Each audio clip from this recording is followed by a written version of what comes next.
Основното јавно обвинителство за гонење на организиран криминал донесе наредба за спроведување на истражна постапка против 10 лица за кои постои основано сомнение дека сториле продолжено кривично дело, злоупотреба на службена положба и овластување. Осомничените според обвинението на буџетот предизвикале штета во висина од 450.000 евра. Меѓу осомничените се и бивш министер и поранешен јавен обвинител, стои во информацијата на обвинителството.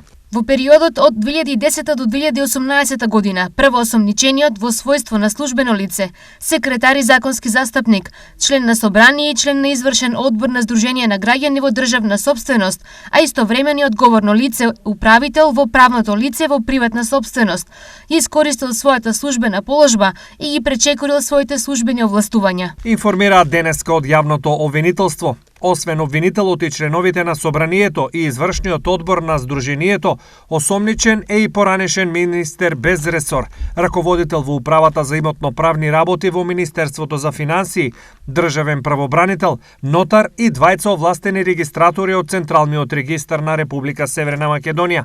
За двајцата првообвинети, основниот кривичен суд Скопје определи мерка куќен притвор.